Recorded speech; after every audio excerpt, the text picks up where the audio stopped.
Marina Elizabeth Habe was born on February 23, 1951. She was the daughter of author Hans Habe and actress Eloise Hart. Not much is known about Marina's early life other than that at some point her parents divorced, and in 1966 she converted to Catholicism. She was the only child from her mother's side, and she was known as a quiet girl who didn't smoke or drink, and was a student for the University of Hawaii, and later on she had planned to have a career as an artist. Marina's body had been missing for 2 days before it was found. According to the January 2nd article from the LA Times, Marina was found on New Year's Day by a couple from the Playa del Rey area that were walking to Mulholland. Her body was 30 feet down a slope in the 8800 block near Beaumont Drive. They found her purse on a fire road at approximately 2 p.m. She was listed as wearing a white turtleneck sweater and brown capris. When the police arrived, the male owner claimed that he wanted to make sure his name got in the paper. Sheriff Hamilton said that they could not determine immediately if she had been thrown down the roadway or carried down the slope and hidden. Later on, Marina's purse was shown to her mother, who confirmed that it was her daughter's. The purse still had money in it. The last time Marina was seen alive was on December 29th/30th, when she went on a date with some friends. These people include John Hornberg and 4 other people. Hornberg was her beau and a longtime family friend.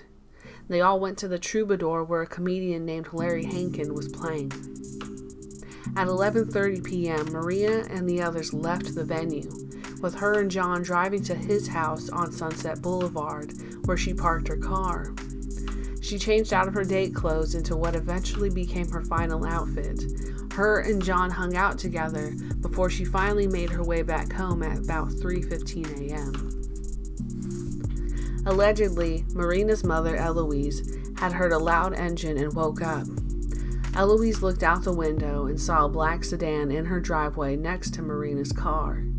She saw a man that she did not recognize and couldn't see very well standing next to her daughter.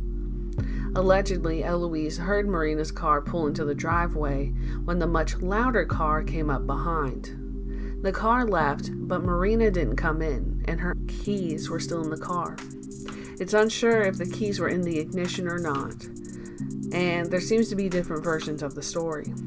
The car that took Marina's car has been stated as being either a sports car, the black sedan, or an old car, which is listed in the autopsy report. The continuation sheet of the report brings out interesting points that don't seem to have been brought up anywhere.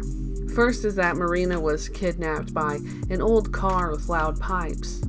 The car was heard driving off, and it wasn't until the car left that Eloise had checked Marina's car and found the keys inside, which makes it seem like she heard the car, allegedly looked out the window to see a man next to her daughter, and then apparently did nothing. It wasn't until the car was gone that she decided to go outside, which personally is a bit odd. Anyways, on December 30th, Eloise had filed a missing persons report on Marina. The report also gives a name to a person that found Marina's body. A Mrs. Clute from the Playa del Rey area had went to the Venice Division Station of LAPD with Marina's purse. Mrs. Clute stated that she had been looking at the view of the city when she saw the purse. The LA Times article also seems to corroborate this. Marina's body was found down the side of a hill about 20 feet from the auxiliary road in a supine position. Marina was fully clothed with the exception of one shoe being off. Her throat had been cut and she'd been stabbed numerous times in the chest.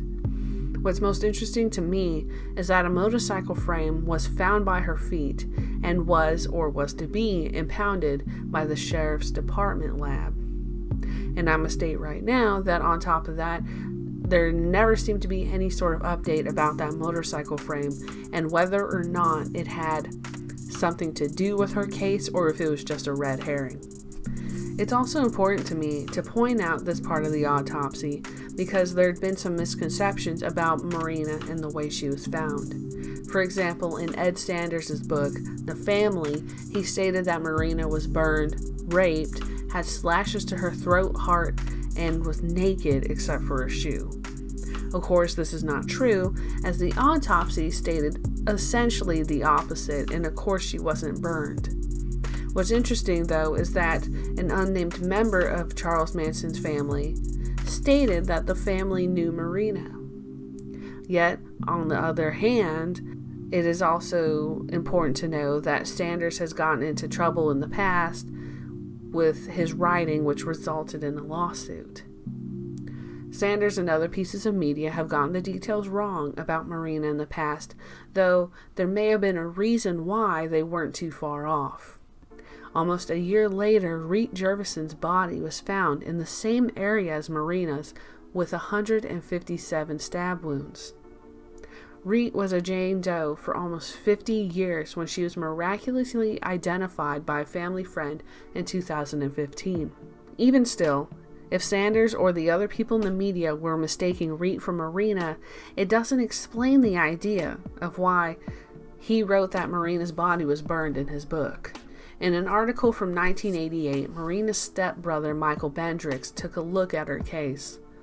Bendrix grew up with Marina off and on, and eventually her mother married his father. Bendrix stated that it seemed unlikely Marina would have ever associated with the Manson family, especially since she was a devout Catholic. His article also stated that a detective who had been on the case stated that they thought she was kidnapped by a dope-dealing biker named Spanky, who, even at the time of the 1988 article, was long gone dead. Interestingly, in another article I found, the case for Marina never had any formal details confirmed. It was considered an ongoing investigation, though I do not have any time frame when the last time this detail was uttered, let alone what the current status is. So, essentially, I don't know if the case is still considered open or closed. What most people go off of, though, just like me, seems to be the autopsy reports and the newspaper articles. The autopsy was performed by the famous Thomas Noguchi, who would later work on the Sharon Tate LaBianca cases also. In a random blog that I found online, the author stated that they had read a comment where a person very obviously alludes to the Marina Habe case. The author of the comment, who named themselves The Past, had stated, "I cite a kidnapping of a young woman in the late 60s by an outlaw biker group from the Sunset Strip. She was home from the University of Hawaii for Christmas break and was abducted and found dead off of Mulholland some days later. Evidence and investigation revealed that she was tethered, held for 7 days, gang raped, and ultimately killed by a well-known outlaw biker group. The grotesqueness of her death will never be forgotten by me. I made a promise from that incident that I would not give any outlaw biker the slightest break." And this would sound like an internet breakthrough if it weren't for the fact that her autopsy proved that she had never been raped to begin with. Before her death, it is alluded that she had consensual intercourse. But even still, I don't count out the possibility of a biker gang member potentially kidnapping her.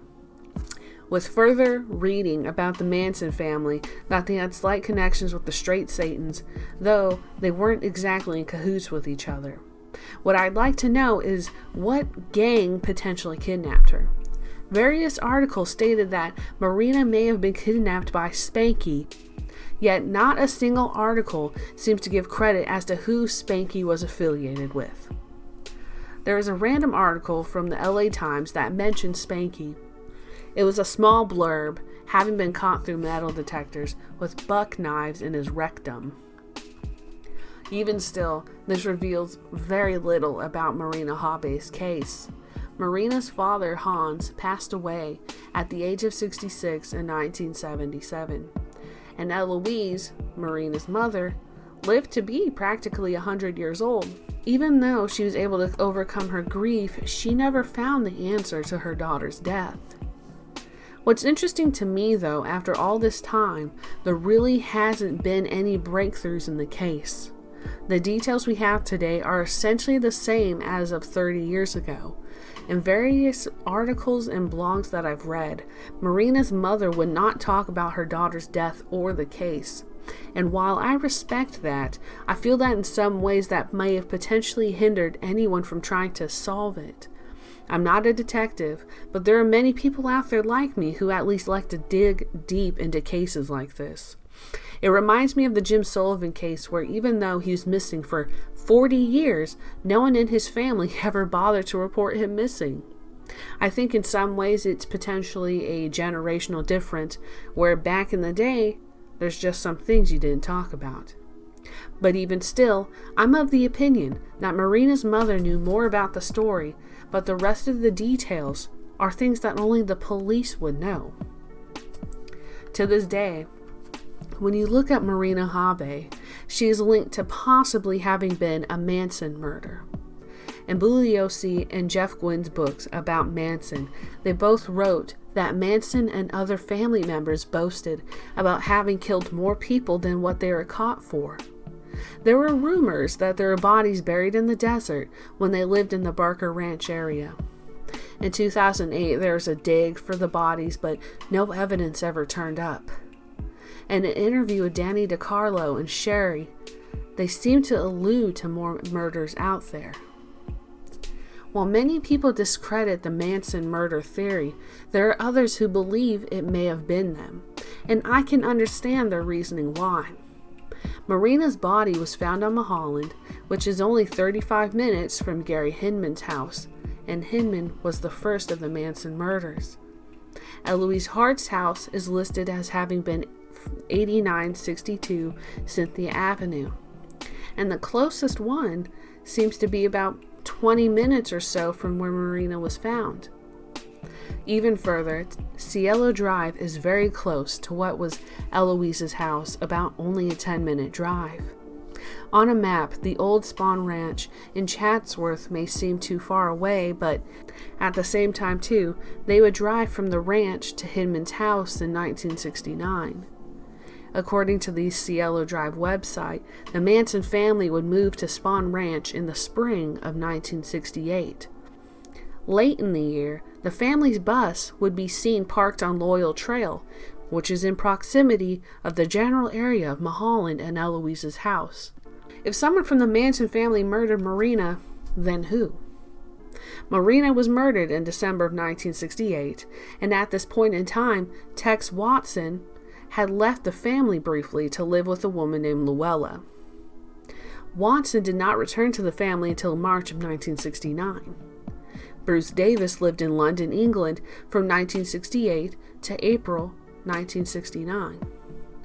Various members of the family seem to not really have any tabs on where they were and where they went during this time period.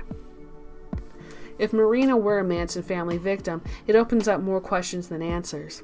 The first being, how could she have been affiliated with them, and why would they choose her? I do think that it's interesting that she was a University of Hawaii student, and then a couple of years later, the family tried to poison Barbara Hoyt in Hawaii. And other people have stated that there's a possibility Marina was a victim of another murderer, Rodney Alcala.